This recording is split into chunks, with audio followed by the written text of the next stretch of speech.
5 de março. Torne-se amigo dos seus problemas. Ainda que muitas coisas pareçam aleatórias ou erradas, lembre-se de que sou soberano. Posso adequar tudo a um propósito bom, mas só na mesma medida da sua crença em mim. Todos os problemas podem lhe ensinar algo, transformando-o aos poucos na obra-prima que planejei que você fosse. Os mesmos problemas podem se tornar um obstáculo no qual você vai tropeçar e cair, se reagir com desconfiança e rebeldia. Essa decisão, se pretende confiar em mim ou me desafiar, é sua. E você terá de tomá-la várias vezes ao longo do dia. A melhor forma de se tornar amigo de seus problemas é me agradecer pela existência deles. Este simples gesto abre sua mente para os benefícios que emergem das dificuldades. Você pode até dar apelidos aos problemas mais persistentes, algo que o ajude a conhecê-los e não temê-los. O passo seguinte é apresentá-los a mim, permitindo que os envolva em minha presença. Não vou necessariamente eliminá-los, mas minha sabedoria basta para tirar algo de bom de cada um deles.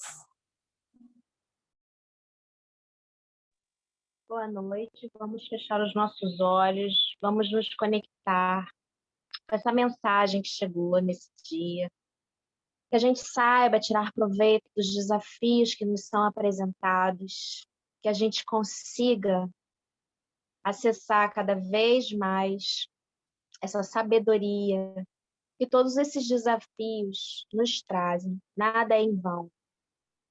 Jesus está no controle de nossas vidas. Precisamos entender isso, aceitar os seus desígnios, aceitar as suas vontades, aceitar a vontade dessa força maior que nos rege. Pai, nos ajude a desenvolver essa capacidade de confiar, fortaleça a nossa fé. Que o nosso estudo de hoje sirva para expandir as nossas consciências e que a gente possa levar essa mensagem através, principalmente, das nossas atitudes para todos os lugares.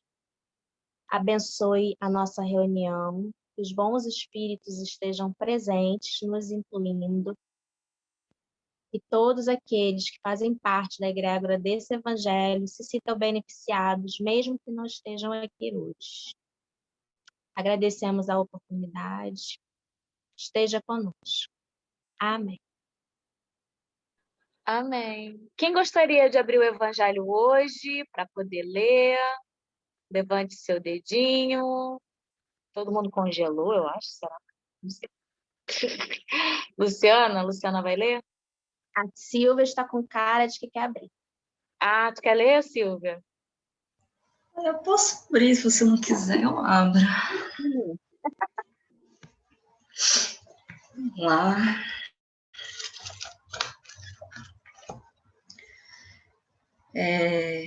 Capítulo...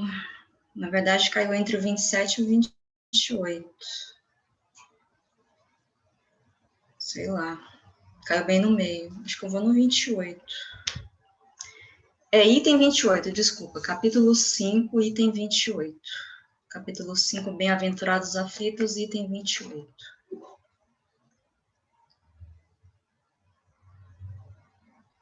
Que aparentemente não tem subtítulo. Pode ser? Então tá. Um homem agoniza, presa de cruéis sofrimentos. Sabe-se que o seu estado é sem esperanças. É permitido poupar-lhe alguns instantes de agonia, abreviando-lhe o fim. São Luís, Paris, 1860. Mas quem vos daria o direito de prejulgar os desígnios de Deus? Não pode ele conduzir um homem até a beira da sepultura, para em seguida retirá-lo, com o fim de fazê-lo examinar a si mesmo e modificar-lhe os pensamentos? A que extremos tenha chegado um moribundo, ninguém pode dizer com certeza que soou a sua hora final. A ciência, por acaso, nunca se enganou nas suas previsões? Bem sei que há casos que se podem considerar, com razão, como desesperados, mas se não há nenhuma esperança possível de um retorno definitivo à vida e à saúde, não há também inúmeros exemplos de que, no momento do último suspiro, o doente se reanima e recobra suas faculdades por alguns instantes? Pois bem, essa hora de graça que lhe é concedida pode ser para ele da maior importância, pois ignorais as reflexões que o seu espírito poderia ter feito nas convulsões de agonia, e quantos tormentos podem ser poupados por um súbito clarão de arrependimento. O materialista que vê só o corpo, não levando em conta a existência da alma, não pode compreender essas coisas. Mas o espírita, que sabe o que se passa além túmulo, conhece o valor do último pensamento. Aliviai os últimos sofrimentos o mais que puderdes, mas guardai-vos de abreviar a vida, mesmo que seja em apenas um minuto. Porque esse minuto pode poupar muitas lágrimas no futuro. Então, eu acho que ele está falando da eutanásia, né? Me pareceu. E eu acho que é complicado tomar essa decisão, né? Eu já estive nessa situação indiretamente, com uma tia que pediram para o meu avô ir lá no hospital para dizer que precisava desligar os aparelhos, né? Porque já tinha tido morte cerebral. E de acordo com a ciência, quando você tem morte cerebral, são as máquinas que mantêm o corpo funcionando. E meu avô teve que tomar essa decisão. É muito complicado a gente pensar na situação da família e da pessoa que está sofrendo e tudo o que envolve isso, né, essa decisão. Recentemente, teve uma amiga minha que desencarnou também, estava praticamente em coma há uma semana, mas a gente estava sempre rezando por ela. Eu acho que não cabe uma discussão se é certo ou se é errado você tomar essa decisão de desligar ou não, porque a gente não, pelo menos eu não sou da área médica, mas acho que a gente tem que ir para o lado espiritual, né? E pensar, a lição fala também que a gente tem que, acho que orar até o último minuto e pedir pela proteção desse espírito, acho que pedir para que ele seja iluminado, digamos assim, para que ele faça essa passagem tranquilamente, se for a hora dele, né? Porque eu acho que não cabe a gente não tem o controle sobre isso. Isso aqui é uma situação muito difícil. E difícil para a gente aceitar também quando uma pessoa está indo até o último minuto, a gente quer que ela fique. Mas quando a gente é espírita, eu acho que a gente tem essa clareza que é a hora dela, é a hora dela. Então a gente tem que rezar para que ela seja encaminhada da melhor maneira possível. E para que a família que fique possa ser confortada, né? Acho que quando fala que o espiritismo é a doutrina, o consolador prometido, eu sempre penso nessa parte da reencarnação. Nesse momento difícil que é a gente se despedir de um ente querido, e porque a gente está muito ligado à matéria, né? Ao mundo material, eu acho. Uma vez, acho que foi o Alexandre que falou isso aqui, que embora a morte seja a única certeza que a gente tem na vida, a gente não se prepara para ela. Eu diria que a gente não se prepara tanto espiritualmente, como a gente não se prepara nem logisticamente, né? Acho que a gente às vezes vive como se a gente não tivesse a consciência que a gente pudesse morrer a qualquer momento. Só quando a gente está doente, às vezes a gente para pensar nisso, mas às vezes a gente é tão imprudente, né? A gente faz as coisas tão no piloto automático, sem consciência do que está fazendo. E se a gente tivesse mais essa lembrança de que a vida ela é preciosa e ela é tênue também, que a gente pode perder a qualquer momento, a gente pode sofrer um acidente, sei lá, pode sofrer um ataque cardíaco, acho que a gente daria mais valor à vida e a gente viveria de forma mais consciente, assim. Às vezes a gente guarda rancor de uma pessoa, a gente briga, fica sem se falar com alguém, pensando que a gente tem todo o tempo do mundo para se reconciliar, e a gente não tem, né? Se a gente pensasse, nossa, amanhã é meu último dia de vida, o que a gente teria que fazer, né? Para quantas pessoas a gente iria pedir perdão, a gente iria se reconciliar, e quantas providências, né, em termos de logística a gente, né, não deixaria, sei lá, dívidas, coisas acumuladas. A gente passou por isso recentemente, de uma pessoa que morre, ela deixa muitas coisas, né? Ela deixa documentos, ela deixa roupas, e é muito difícil para a pessoa, para a família que está em luto, lidar com todas essas questões, além das logísticas, né? De ter que comprar um túmulo, de ter que ir atrás de certidões, de cartório, de papelada. Então, assim, eu não sei, depois dos últimos mortes que a gente teve na família, eu pensei muito nessa questão de deixar a nossa vida mais ou menos em ordem, para trazer menos sofrimento para as pessoas que ficam, sabe? Ser um pouco mais organizado, né? Não deixar muitas pontas soltas, tanto materialmente como espiritualmente, emocionalmente. Acho que a gente tem mais consciência de que a vida é tênue. Então, assim, tentar pensar nisso para não chegar num momento como esse. A gente vai estar muito focado, né, em não perder uma pessoa, mas pensar que isso é um apego, né, e que se tiver que ser, vai ser. Eu acho que era isso que eu tinha para falar, enfim. Lindo! Quem mais gostaria de falar? Nosso estudo de hoje. O texto fala isso mesmo, sobre a visão espírita da eutanásia, né? Que ninguém tem esse direito de abreviar, não, porque 1 minuto faz diferença. Em 1 minuto, a pessoa pode se arrepender de alguma coisa que fez, pedir perdão, repensar alguma coisa. Então, temos que aceitar até mesmo o sofrimento. É preciso que a gente aceite. A gente não consegue trabalhar essa coisa da aceitação na nossa vida, né? O texto que minha mãe leu falou um pouco disso, depois a minha oração também falou disso.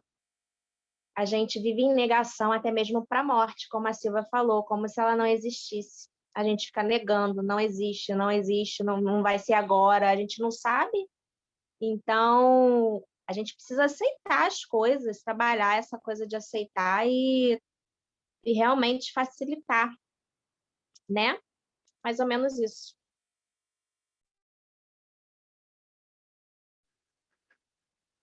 Isso mesmo.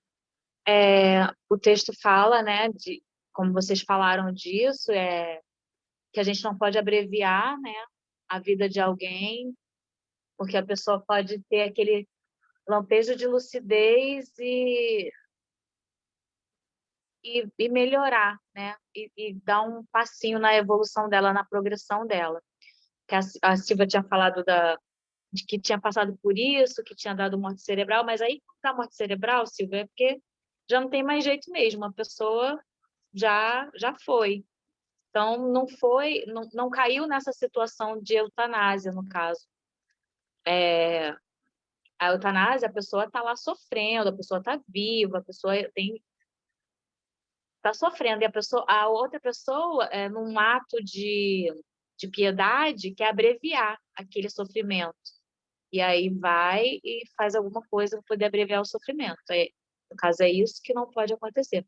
Mas a questão da morte cerebral, aí não tem jeito, tem que desligar mesmo o aparelho e aceitar a vontade de Deus, né? Como vocês falaram. Teve uma vez que surgiu uma dúvida, assim, a gente sabe que a eutanásia não é legal, né? De acordo com a visão espírita, mas e a eutanásia para os animais, né? Pô, vai deixar um bichinho sofrendo? E aí? Aí eu fui atrás de palestras e tal, e aí eu vi uma palestra que explicava isso, que na questão dos animais é diferente, que você, lógico, que você tem que fazer de tudo para poder tentar com que ele viva. Não tem jeito, ele está sofrendo, não é igual ao ser humano, né? Porque o ser humano, ele, como o texto fala, no sofrimento, ele consegue aprender, ele consegue progredir, evoluir, pensar no que ele fez, mudar o pensamento, melhorar nessa situação, naquela, perdoar. O animal não, ele ainda é um ser irracional. Então,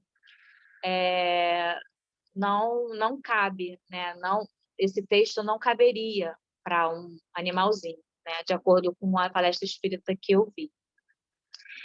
E que a gente não julgue, né?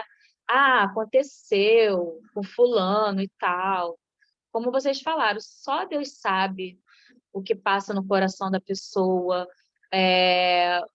o sentimento, a intenção, o que a gente sempre está falando aqui, né, da intenção. A gente não sabe. Só Deus para julgar, e Deus é tão bom, tão caridoso, tão justo, que a gente erra, né? E a gente sabe que a gente vai plantando e vai colhendo de uma maneira tão assim, até suave, né? De acordo com o que a gente vai plantando, quando é uma coisa ruim, depois que a gente passa, às vezes a gente passa por um determinado problema que a gente fala assim, meu Deus, não vou aguentar. Mas quando a gente passa e olha assim, caramba, que consegui aguentar, Deus me colocou no colo, deu tudo certo. Lembrando também, né, que o espírito, a gente é muito imediatista, né? A gente só vê o agora, né? A nossa régua é muito pequena, Deus está vendo lá na frente. O espírito, ele é imortal, então o que acontece agora, o que a gente está plantando agora, a gente pode colher nessa encarnação ainda ou mais lá na frente. E é porque a gente não consegue enxergar muito, né, o que está acontecendo. Deus é como se fosse uma casa em reforma. O arquiteto sabe, né, como vai ficar. Deus é o arquiteto. A gente só vê aquela bagunça, tudo saindo do lugar, meu Deus do céu. Mas Deus já está lá, já sabe de tudo. Já sabe, e sempre quer o melhor para a gente, que a gente, né, confie. E foi tão legal que a Silvia falou, esse negócio de que a vida é um sopro, né? Que às vezes a gente pensa que a gente tem todo o tempo do mundo, e a gente não tem todo o tempo do mundo. A gente não sabe de nada, a gente não sabe o que vai acontecer daqui a pouco. Ah, porque eu sou nova, ainda tenho muito, muito pela frente. A gente não sabe de nada. E que a gente aproveite, né? Enquanto a gente estiver vivo, que a gente viva, aproveite a vida, deixe mágoas, rancores, tudo para trás, que isso daí não leva a nada, e aproveitar o agora. E, às vezes a gente pensa assim, cara, não tem mais jeito, essa pessoa, né, voltando lá no texto, essa pessoa não tem mais jeito, não tem mais jeito. E, cara, a gente sabe de cada história com esse negócio do Covid, da pessoa que estava muito, muito ruim, que a pessoa... Estava até falando para minha mãe esses dias, a irmã da minha amiga, transplantada de rim, muito, muito difícil ela sair do Covid, ficou muito tempo internada, muito tempo entubada, muito tempo ruim, saiu do Covid. Tá bem, ficou com sequela, teve que fazer hemodiálise, ficou bem, já melhorou da sequela, vida normal, vida que segue, e às vezes a gente pensa assim, caramba, não tem mais jeito. A gente não sabe de nada, mais uma vez, né? Acho que a frase de hoje é essa, a gente não sabe de nada. Deus sabe de tudo, Deus sabe de todas as coisas, e é só a gente confiar, orar, se tiver o alcance, né, de Deus, vai acontecer da melhor e mais elevada maneira, né? Então é isso. Alguém mais gostaria de falar alguma coisa do nosso tempo? Eu queria falar assim, que seria tão bom se a gente confiasse mais, né? Se a gente tivesse aquela confiança muito firme, porque aí a gente não ia se preocupar com nada, assim, se um ente querido está nas últimas lá, precisando, e a dúvida sobre desligar os aparelhos, essas coisas. Se a gente pudesse ter, assim, a confiança de dizer, não, se Deus ainda não tirou a vida dele, é porque ainda falta um pouquinho, então está na mão dele. Mas só que a gente é tão fraco e vê aquela criatura sofrer, então quer não quer ver, não põe a fé em Deus mais na frente, né? E a gente também, seria tão maravilhoso se a gente vivesse igual a Silvia falou, sobre a gente viver como se fosse o último dia. Acho que a gente não ia se apegar a tão pequenas coisas. Às vezes tem aquele desejo de vingança por uma coisinha tão pequenininha. Realmente, se a gente soubesse, vivesse como se fosse o último dia, eu acho que ia ser tão diferente. A pessoa ia tentar ser melhor, com mais frequência, não valorizar tantas coisas que não têm futuro. Esse texto é bem forte mesmo, ele traz essa questão, né, do desencarne. E aí a gente dá aquela vontade de falar sobre isso, e a gente tinha que falar mais sobre isso, eu acho. A todas as pessoas fogem do assunto do desencarne. É uma coisa que ninguém gosta de conversar sobre isso, sobre o que vai acontecer com certeza, que a gente tem certeza que todos vão desencarnar, então é um assunto que não é tão aproveitado assim, para aprender mais, né? Para chegar a algumas conclusões, falar mais sobre isso. Realmente não tem... as pessoas têm medo, né? Como a Suzana falou, deixa para depois, vai só deixando, né? O assunto não... Eu, por exemplo, eu vivo dizendo que quero ser cremada, e eu insisto no assunto, porque eu penso, pode ser daqui a pouco, pode ser amanhã, a gente não sabe, pode ser daqui a muitos anos, mas é bom já ir falando sobre isso. Eu tinha uma amiga que preparou tudo, deixou tudo pronto, ela pagou a cremação, deixou tudo certinho, deixou todos os documentos numa pasta, se preparou bem. E eu fiquei pensando, pouca gente faz isso, né? Para poder... Porque sabe que vai acontecer, então eu acho que isso é uma coisa que seria normal. É que na hora, né, que está acontecendo, a gente não pensa assim que o espírito é eterno, a gente é muito imediatista, como eu tinha falado. Na hora que está acontecendo, aí o bicho pega, a gente esquece do evangelho. Isso que é verdade. Alguém mais quer falar alguma coisa do nosso estudo de hoje? Não? Sim? Quer falar, Glória? Não? Sim? Quer falar?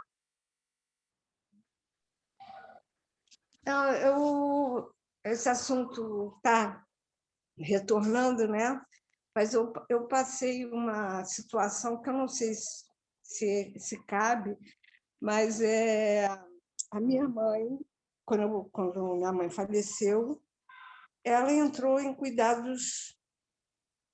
Depois que o médico falou assim, o que vocês decidem, porque é uma coisa muito complicada, o médico passa para a gente que tem que decidir, assim como a Silvia falou, né, que sobre desligar aparelho, seja o que for. Com minha mãe não foi nem isso, mas com a minha mãe foram os cuidados paliativos, a não entubar, porque ela já estava num estado de coma, os órgãos começaram a falhar, mas, de qualquer maneira, aí você vê a pessoa sofrendo, foi sofrido, mas aí você fica, de qualquer maneira, você fica na dúvida. A gente entuba, né, para prolongar um pouco mais, ou cuida eu nem sei eu nem li a respeito sobre a visão espírita disso, dos cuidados paliativos, porque a pessoa não está em morte cerebral, mas ela está doente, os órgãos dela estão, entendeu, em falência.